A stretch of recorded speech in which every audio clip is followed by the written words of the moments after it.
Hello Shawn, तुम burger लेकर सीधे घर चले जाना क्योंकि गाड़ी का टायर पंचर हो गया है। बुल्ली उसे बनवा रहा है, हमें आने में थोड़ी देर हो जाएगी। लेकिन बर्गर फ्रीज में मत रखना वरना सब ठंडे हो जाएंगे। तुम्हें अपना खाना हो तो खा लेना, मेरा और बुल्ली का छोड़ देना।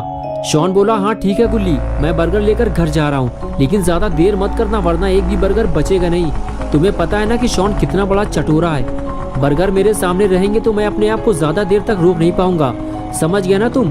गुल्ली शॉन से बात कर ही रहा था कि तभी बुल्ली आ गया और कहने लगा, चलो गुल्ली काम हो गया है। शॉन का फोन है क्या? गुल्ली बोला, हाँ बर्गर मिल गए हैं उसे, वो घर लेकर जा रहा है। बुल्ली ने कहा, गुल्ली तुम उससे कह दो स्कूटर चलाते हुए बात मत करो, एक्सीडेंट बहुत होते हैं इससे, और मौसम भी कुछ ठीक नहीं लग रहा है, जितने जल्दी हो सके घर चले जाओ। बुल्ली ने जो कुछ भी गुल्ली से कहा गुल्ली ने शॉन से बता दिया। लेकिन शॉन बोला, गुल्ली तुम डरो मत, मैं सालों से स्कूटर चला रहा हूँ, मुझे कुछ नहीं होगा। और तभी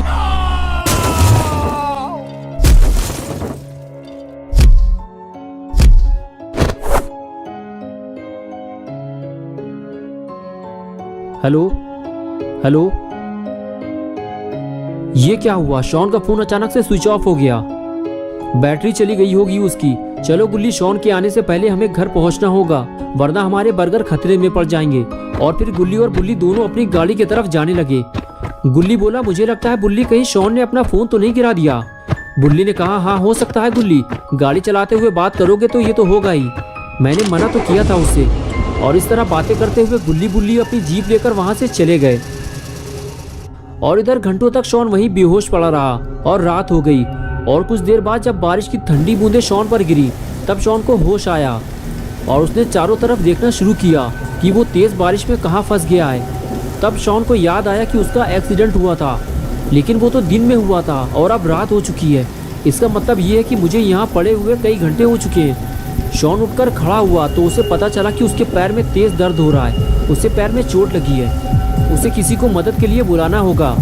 लेकिन यहाँ आसपास तो कोई नहीं है। अगर शॉन को गुल्ली और बुल्ली की मदद चाहिए तो उसे अपना फ़ोन ढूंढना होगा। और शॉन अपना फ़ोन ढूंढने निकल पड़ा। अरे बाप रे, यहाँ तो इतनी बड़ी बड़ी झाड़ियाँ उगी हुई हैं, यहाँ मुझे फ़ोन मिलेगा कैसे? चारों तरफ तो जंगल है, पता नहीं मेरा फ़ोन हाथ से छूटकर कहाँ चला गया। काश मैंने गुल्ली की बात मान ली होती तो ऐसा नहीं होता। लगता है आज की रात मुझे इस जंगल में गुजारनी होगी, वो भी अकेले। गुल्ली बुल्ली भी मेरी मदद नहीं कर पाएंगे क्योंकि उन्हें पता ही नहीं है कि मैं कहाँ हूँ। और अपना ये स्कूटर भी टेढ़ा मेढ़ा हो गया है, अब मैं घर कैसे जाऊँगा? अरे रुको रुको, तुम ही मेरी आखिरी उम्मीद हो, रुक जाओ, मेरी मदद करो, मेरा एक्सीडेंट हो गया है, मुझे घर तक छोड़ दो, मैं तुम्हें पैसे दे दूंगा, रुक जाओ। अरे यार, कोई भी मेरी मदद करने को तैयार नहीं है और हम हर वक्त दूसरों की मदद करने को तैयार रहते हैं। आज मुझे पता चला है कि ये दुनिया कितनी मतलबी है। अब मैं किसी से मदद नहीं मांगूंगा, बस बैठकर इंतज़ार करूंगा। मुझे यकीन है कि गुल्ली बुल्ली मुझे ढूंढने ज़रूर आएंगे और ये सब इस मनहूस गाड़ी की वजह से हुआ है। अगर ये यहाँ पर नहीं होती तो इस वक्त मैं घर पर बर्गर खाकर गेम खेल रहा होता। लेकिन अब कर भी क्या सकते हैं, जो होना था वो तो अब हो चुका और अब मैं और ज़्यादा देर तक खड़ा नहीं रह सकता। मैं तो ऐसे डर रहा हूँ जैसे मेरे आसपास कोई डरावनी चीज़ मौजूद हो। अरे ये क्या है? ये तो किसी इंसान का सड़ा हुआ हाथ है, कोई गाड़ी के नीचे दबकर मर चुका है। ये जगह कुछ ठीक नहीं लग रही, मुझे यहाँ से निकल लेना चाहिए।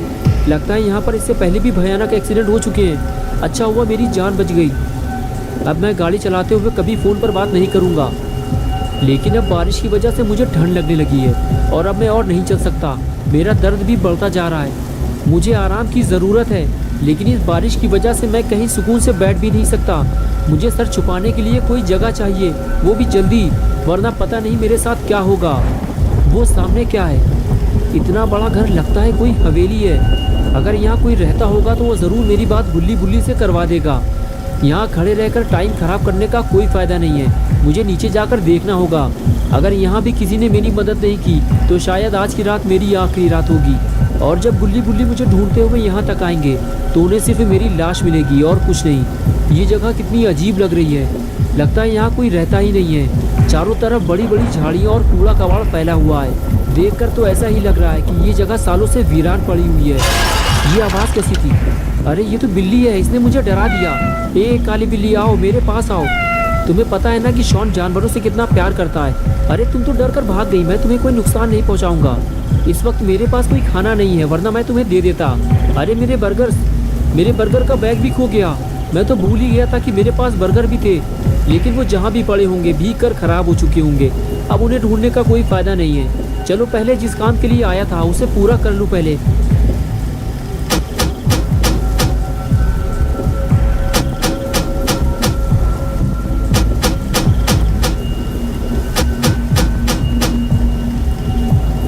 लगता है मैं गलत जगह आ गया हूँ। आज मुझे पता चला है कि छोटी सी लापरवाही से कितना बड़ा नुकसान हो सकता है। अब मैं रोने के अलावा कर भी क्या सकता हूँ। अरे ये क्या हुआ, गेट खुल गया।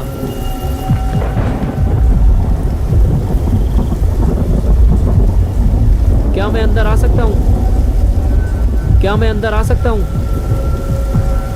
कोई बोल क्यों नहीं रहा है? मैं अंदर आ रहा हूँ।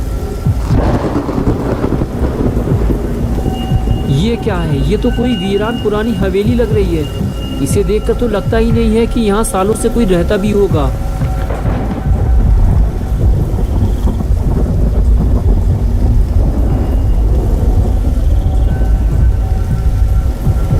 अगर यहाँ कोई रहता ही नहीं है तो फिर आखिर ये गेट किसने खोला? देखो, अगर यहाँ कोई रहता है तो मेरी बात सुनो। मेरा नाम शॉन है और मेरा एक्सीडेंट हो गया है। मुझे मदद चाहिए। मुझे डराओ मत, बारिश बंद होते ही मैं यहाँ से चला जाऊँगा। ठीक है, अगर तुम नहीं बोलना चाहते हो तो कोई बात नहीं। वैसे भी बस मैं थोड़ी देर बाद यहाँ से चला जाऊँगा। मुझे लगा था कि यहाँ कोई मेरी मदद करेगा, लेकिन कोई भी मेरी मदद करने को तैयार नहीं है। कितनी डरावनी जगह है ये। बस कोई भूत न मिल जाए मुझे, वरना मेरी हालत ख़राब हो जाएगी। इसलिए मैंने गेट खुला छोड़ दिया है। अगर कोई भूत मिल गया मुझे तो मैं फ़ौरन यहाँ से भाग जाऊँगा। लेकिन लगता है मैं कुछ ज़्यादा ही डर रहा हूँ। मुझे अपने डर पर काबू रखना होगा, क्योंकि मेरे पास इस हवेली में रुकने के अलावा और कोई रास्ता भी नहीं है। जो भी हो, लेकिन मुझे बारिश से बचने की जगह तो मिल गई। क्या बात है, लगता है किसी ने पहले से ही मेरे लिए बैठने और आग जलाने का पूरा इंतज़ाम कर रखा है। छोटा लाइटर तो मेरे पास पहले से ही है। चलो सबसे पहले मैं आग जला लेता हूँ। और ये लो, जल गई मेरी आग। बस अब गरम गरम चाय का इंतज़ाम भी हो जाए तो मज़ा आ जाता। लेकिन कोई बात नहीं, बारिश से बचने का इंतज़ाम तो हो गया।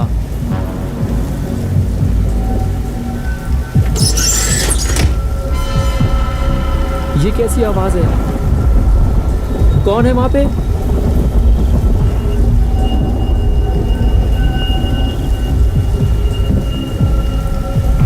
तुम जो भी हो, मैं तुमसे डरने वाला नहीं हूँ, समझ गए तुम? शॉन ऊपर से दिखाना नहीं चाहता, लेकिन अंदर से वो बेहद डरा हुआ है। दोस्तों, क्या होगा अब शॉन का?